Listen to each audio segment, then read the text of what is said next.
कमिटीवर इथे आलेले आहेत. 131वी जी घटना दुरुस्तीचा विषय आहे तो या ठिकाणी ते मांडणार आहे. महिला रिझर्वेशन आणि त्याच्यासोबत जुळलेलं डिलिमिटेशन जो संभ्रम सरकारने निर्माण केलेला आहे त्याच्याबद्दल ते बोलणार आहेत. इथे उपस्थित जिल्हाध्यक्ष बबलूदादा, या ठिकाणी उपस्थित माजी पालकमंत्री सुनीलदादा, या ठिकाणी उपस्थित आदरणीय खासदार बळवंतदादा, आदरणीय शहराचे अध्यक्ष बबलूदादा शेखावत, या ठिकाणी उपस्थित माजी आमदार वीरेंद्र जगताप, महिला काँग्रेसच्या शहराचे अध्यक्ष आणि आमच्या सगळ्या महिला कॉर्पोरेटर्स या ठिकाणी उपस्थित आहेत.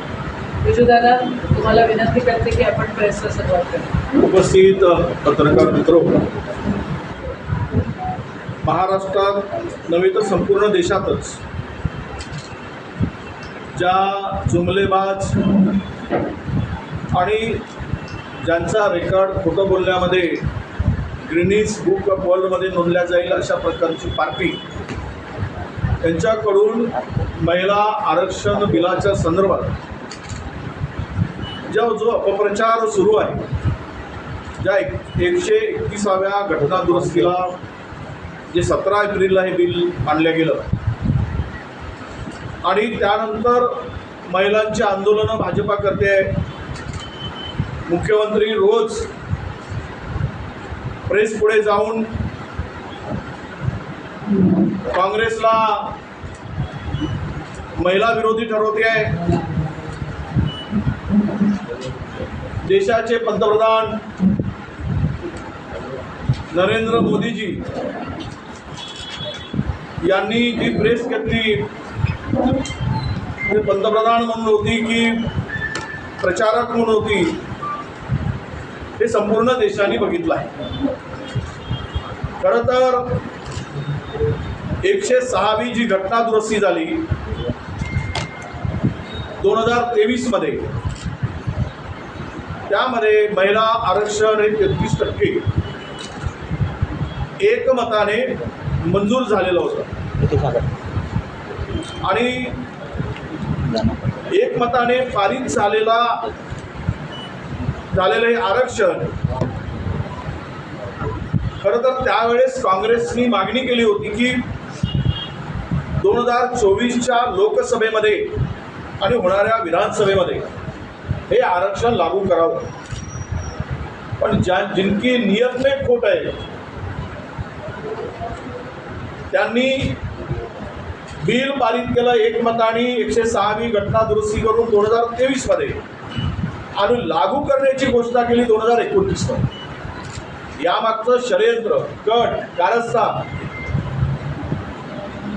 हे संपूर्ण त्यावेळेस चर्चेचा विषय होता की बिल जर एवढा लवकर पारित का केलं, लागूच करायचं नव्हतं, 2029 मध्ये लागू करायचं होतं.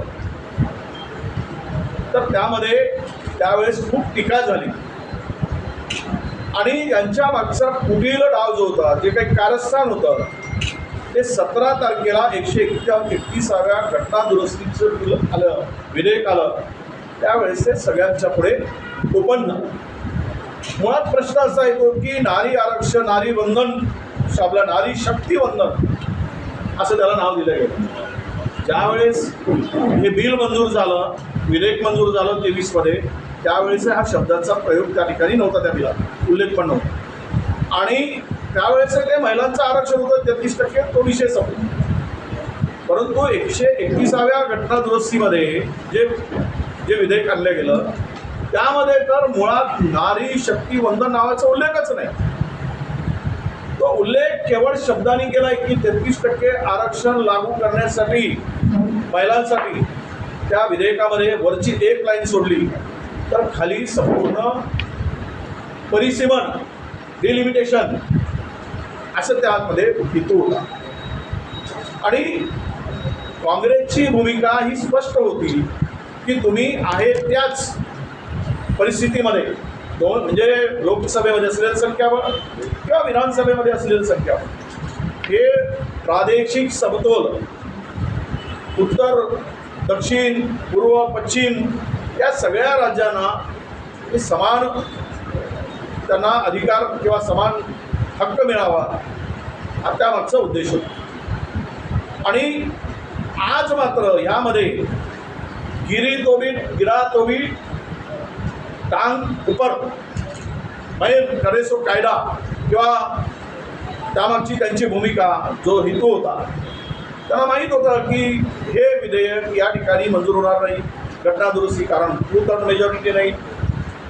आणि म्हणून या घटनादुरुस्तीच्या विधेयकाच्या आड परिसीमन करून संख्या वाढवून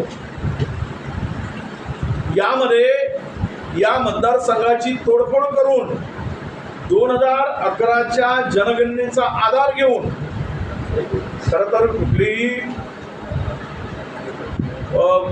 डिलिमिनेशन कुठलाही करायचं असेल तर तो पहिल्यांदा जनगणना करून नंतर ते डिलिमिनेशन करायला पाहिजे. पण त्यामध्ये 2011ची लोकसंख्या गृहीत धरून हे बिल आणले गेले. यात खरं तर प्रश्न असा येतो की नारी वंदन अधिनियम होतं काय, तर मुळात नारी शक्ती वंदन हे त्यामध्ये उल्लेख नाही. याचा आरक्षणाशी काही संबंध नाही. त्यांना संख्या वाढवून आरक्षण देणं हा हेतू हा होता की संपूर्ण देशातील लोकसभेच्या विधानसभेच्या जे आसाममध्ये केलं, आसाममध्ये प्रचंड मतदारसंघाची त्यांनी तोडफोड केली. मनात वाटेल त्या पद्धतीनं मतदारसंघ निर्माण केले. काही पूर्व पश्चिम उत्तर दक्षिण काही जोडत नाही. उत्तर दक्षिण घ्यायला पाहिजे, सुरुवात उत्तरेकडून व्हायला पाहिजे. परिसीमन करताना कुठेच काही नाही. एक मतदारसंघ तर असा आहे आसाममधला की तो सलगच नाही, मुळात मधात एक दुसराच मतदारसंघ घुसवला. म्हणजे एका आमदाराला दुसरा मतदारसंघ क्रॉस करून तिसऱ्या मतदारसंघात जावं लागतं, दुसऱ्या मतदारसंघात जावं. तर ही सोयीची व्यवस्था त्या ठिकाणी केली गेली. बरं, एक प्रश्न येतो की 2023मध्ये पारित झालेलं नारी शक्ती वंदन अधिनियम होते काय, तर हे कागदपत्री तरी तसं नाही, मी त्याचा उल्लेख केला. हे अधिनियम केवळ नाव प्रसारित करण्यासाठी आणि त्याचा ॲडव्हान्टेज घेण्यासाठी, महिलांच्या मताचा फायदा घेण्यासाठी त्यामध्ये फक्त 33% महिलांचं आरक्षण एवढाच उल्लेख होता. हा शब्द करून आणला त्यांनाच काय, त्यांच्याकडे शब्दाचं म्हणणार आहे. पण नारी शक्ती वगैरे वंदन वगैरे आता हे सगळे जेवढे बलात्कारी आहेत 20-22 त्यांना जोपासला आहे, त्यांनी तर पोचला आहे, ते त्यांच्याच पक्षात आहे सगळी. त्यामुळं त्यावर नारीच्या संदर्भात जेवढी भाजप शासित राज्य आहेत त्या भाजप शासित राज्यामध्ये सर्वाधिक महिलांवर अत्याचारांच्या घटना हे आम्ही म्हणत नाही, सरकारी आकडे सांगतो. आणि हे सगळं असताना केवळ महिलांची मतं मिळवण्यासाठी द्यायचं नाहीच आहे, मतं मिळवायचे महिलांना देण्याचं यांची मानसिकताच नाही. म्हणून यांनी हे विधेयक त्या ठिकाणी आणून काँग्रेसला बदनाम करण्याचं काम सुरू केलं. हे विधेयक मात्र आपल्याला सांगताना सगळ्या पत्रकार बंधूंना त्याचा मागचा डाव हे मी काही गोष्टीमध्ये तुमच्याकडे सगळं मांडणार आहे. महिला आरक्षणासाठी हे विधेयक नव्हतं, तर महिलांना आरक्षण देणारं हे विधेयक होतं काय, तर अजिबात नाही. तो अजूनही ते लोकसभेमध्ये 2023च्या घटना दुरुस्तीनंतर ते देऊ शकता, आजही लागू करू शकता. आहे त्याप्रमाणेच यापूर्वीसुद्धा आपल्याला ज्यावेळेस ही घटना दुरुस्ती झाली त्यावेळेस 23मध्ये या संपूर्ण याला काँग्रेसनी पूर्णतः पाठिंबा दिला होता. आणि आत्ता होणार नाही याचे श्रेय विरोधकांना त्यावेळेस दिलं काय, तर अजिबात नाव काढलं नाही. उल्लेखसुद्धा मोदींनी 106व्या घटनादुरुस्तीनंतर महिलांना आरक्षण दिल्यानंतर काँग्रेसला अजिबात त्याचं श्रेय मिळू दिलं नाही. जे काही भाषणं मुख्यमंत्री देवेंद्रजी फडणवीसांचे आहे, नरेंद्रजी मोदींचे आहे, ते पाहिले आपण तर त्याने आपलीच पाठ आपण फुटून घेतली, आपलीच वाहवा करून घेतली. आणि त्यामुळं हे जे काही विधेयक पारित झालं त्याचं श्रेय जर मिळालं तर आपण घ्यायचं, नामंजूर झालं तर खापर विरोधकावर फोडायचं. हे सरळ आणि साधा गणित त्यामागचा होता. म्हणजे जितबी मेरी आणि पडबी मेरी असं त्यामागचा तो उद्देश त्यामध्ये होता. लोकसभेमध्ये आपल्याला माहीत आहे की आत्ताचे संख्याबळ 543, मग ते संख्याबळ वाढवायचं. तुम्ही आरक्षण आत्ताचं लागू करा. आमची सहमती आहे, काँग्रेसने पाठिंबा दिला आहे, जे 23मध्ये मंजूर झालेलं आहे, त्याला कुणाचाच विरोध नाही. ते लागू करता येत नाही, तुमची नियत नाही. कारण ज्यावेळेस महिलांच्या स्थानिक स्वराज्य संस्थांच्या निवडणुकामध्ये राजीवजींनी ज्यावेळेस बिल आणलं, ते बिलाला विरोध कोणी केला? भाजपने केला. त्याला विरोध भाजपचा होता, होऊ दिला नाही. कारण त्यावेळेस 2/3 मेजॉरिटी आमची नव्हती. मग ते का करू दिलं नाही महिलांना आरक्षण? 33% आरक्षण देण्याचा मुद्दा होता त्यावेळेस. मग नरसिंहरावांचं सरकार आलं, तेही काँग्रेसचंच होतं, त्यांनी ते बिल मंजूर केलं. म्हणजे महिलांना आरक्षण कोणी दिलं? काँग्रेसने दिलं. यांचा काय संबंध आहे? यांनी विरोध केला. काल अर्धवट पंतप्रधान बोलले, नरेंद्र मोदी पार्लमेंटमध्ये, ते अर्धवट बोलले. यापूर्वी सुद्धा याचा विरोध केला गेला. अरे करणारे तुम्हीच आणि सांगणारे तुम्हीच. खरं तर यामध्ये या डिलिमिटेशनला विरोध करण्याचं प्रमुख कारण काय? तर यामध्ये जनगणनेनंतर किंवा जनगणनेचे अंतिम निष्कर्ष प्राप्त झाल्यानंतर डिलिमिटेशनची प्रक्रिया सुरू केली जाते. हे मी यापूर्वी तुम्हाला सांगितलं. म्हणजे अटल बिहारी वाजपेयीचं सरकार होतं. 2002मध्ये ज्या काही मतदारसंघाची फेररचना विधेयक सादर करण्यात आलं होतं, त्यावेळेस दक्षिणेकडील राज्यावर अन्याय होतो, त्यामुळे त्याला विरोध झाला. ही खूप मोठी चर्चा झाली. आणि कायमचा उत्तरेकडील राज्याचं वर्चस्व सत्तेमध्ये सर्वोच्च पदावर कायमचं असू नये. नेहमी सत्ता ही दक्षिण, उत्तर, पूर्व हे सगळीकडे बॅलन्स ठेवून त्यांनाही त्या ठिकाणी सहभाग मिळाला पाहिजे. म्हणून दक्षिणेकडचे अनेक पंतप्रधान आपण पाहिले, देवगौडा पाहिले असतील किंवा नरसिंहराव पाहिले असतील, तर हे समतोल, प्रादेशिक समतोल आपण या देशामध्ये काँग्रेसनी साधला होता. आणि यामुळंच हे संपूर्ण लोकसंख्येवर दक्षिणेने कंट्रोल ठेवला. कारण लोकसंख्या कमी आहे आणि अशा स्थितीत दक्षिणेवर फार मोठा अन्याय झाला. त्यामध्ये दक्षिणेतील राज्यामध्ये 20% म्हणजे 24% 20.9% ही संख्या कमी झाली असते. आणि उत्तरेमध्ये ही संख्या वाढून 38 साधारणतः ही संख्या 41 गेली असते. म्हणजे 20.3 24.3 हे दक्षिणेकडे आणि 38% 41% ही उत्तरेकडे. पण एवढा मोठा जर कायमची सत्ता ही उत्तरेकडे असती, उद्याच्या देशाच्या राजकारणाच्या भूमिकेतून जर आपण बघितलं, म्हणून हा संपूर्ण मुद्दा काँग्रेसने लावून धरला होता की जेवढी आत्ता 543 संख्या आहे, त्याच संख्येवर आत्ताचं डिलिमिटेशन करा आणि आरक्षण पण त्याच संख्येवर द्या. मतदारसंघ तोडफोड करून सोयीचं आणि संख्या वाढवून तुम्ही ते करू नका, ही काँग्रेसची भूमिका होती. एकतर देशात हे बिल कधी आणलं गेलं? बरोबर 5 राज्याच्या निवडणुका सुरू आहे, आचारसंहिता सुरू आहे. आणि आचारसंहिता सुरू असताना हे बिल आणलं गेलं. यामागचा उद्देश काय? तर त्या राज्यावर खरं तर आचारसंहिता असताना आणायलाच नको घाईघाईने. विशेष अधिवेशन बोलवण्याची गरजच नव्हती. त्याला सुद्धा काँग्रेसने विरोध केला होता, राहुलजींनी विरोध केला होता.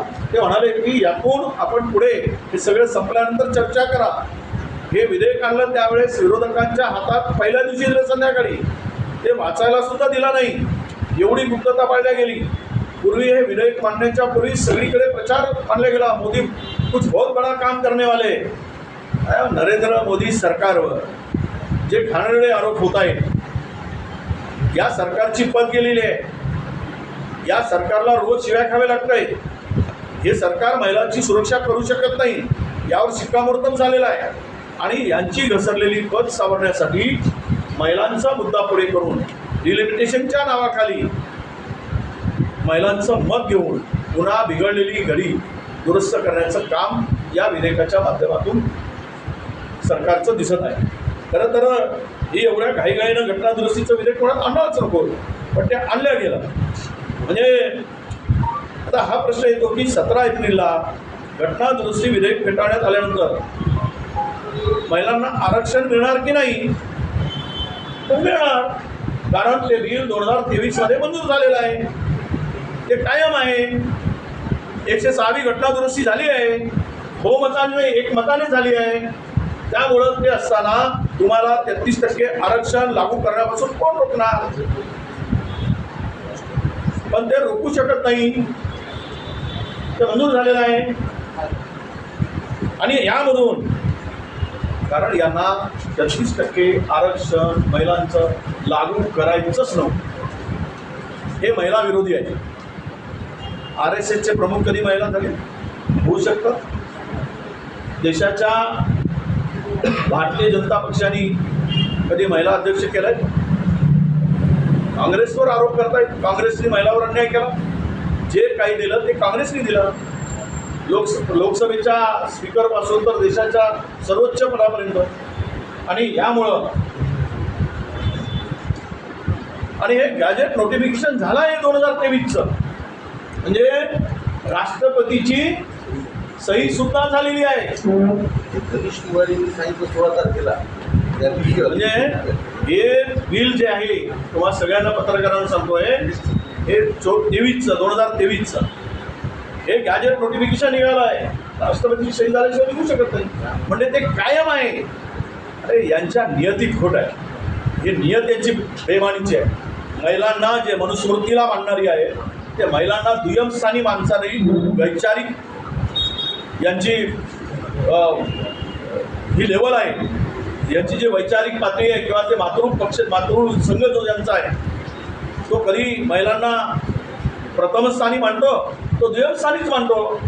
मनुस्मृती मानणारी ही मंडळी, त्या विचाराची ही मंडळी आज सत्तेमध्ये बसली.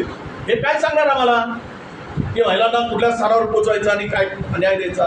म्हणून हे बिल मंजूर झाल्यानंतर त्याची द्यायची नियत नव्हती. त्यासाठी हे 31वी घटना दुरुस्ती त्यांनी पुढे आली. आणि दुरुस्तीच्या आड स्वतःचं पाप लपवण्याचं काम या ठिकाणी झालेलं आहे. भाजपला जर 2011च्या जनगणनेनुसार निरीक्षण करण्याची भाषा उलट आहे, तर मग 2023ची जी काही आकडेवारी उपलब्ध आहे कृतीनं आहेच, तेव्हा का नाही हे 2011च्या आधारावर महिला मतदारसंघाची फेररचना करू शकले?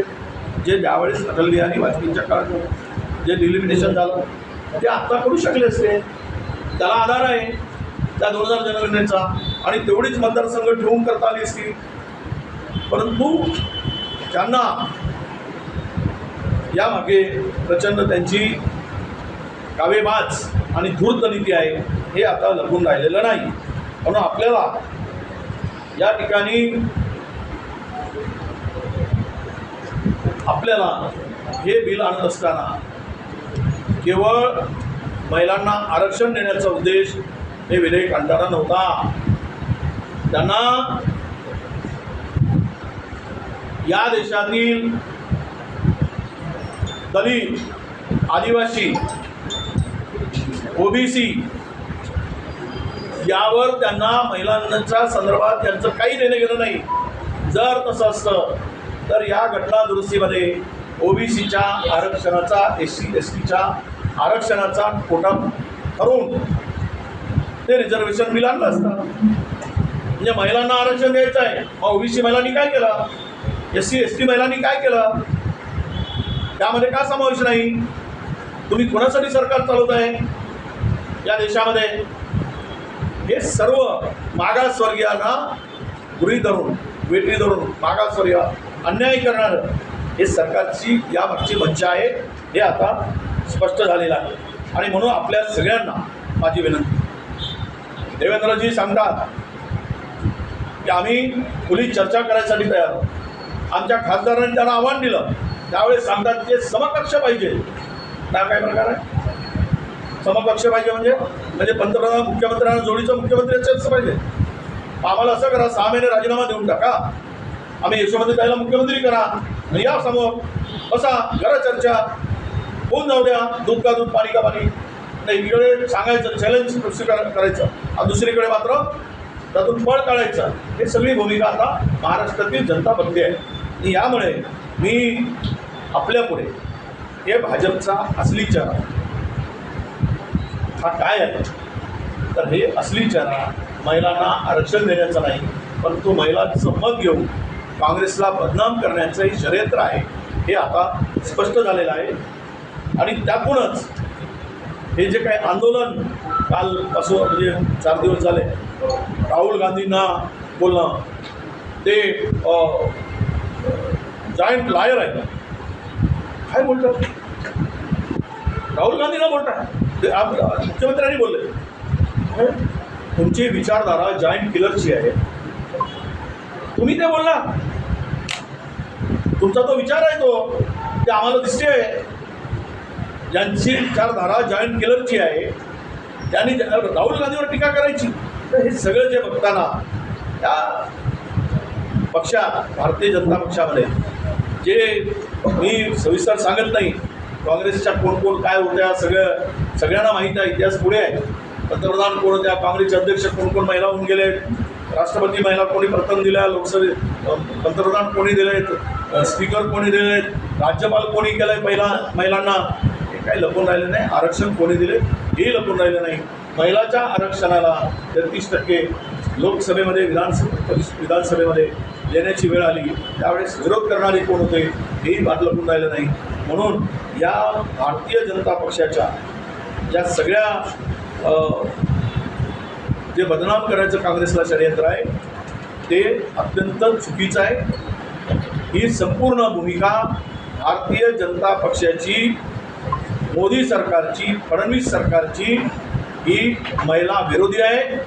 महिलांना आरक्षण देण्याची भूमिका नाही, ते देऊ शकत नाही, कारण हे हे संविधानाला मानत नाही. हे सरकार संविधानावर चालवण्याची यांची मानसिकता नाही. त्यामुळे महिला यांच्या दुय्यम स्थानी आहे. केवळ महिलांना मतं घेण्यासाठी शब्दाचा छल करायचा एवढंच काम भारतीय जनता पक्षाचं आहे.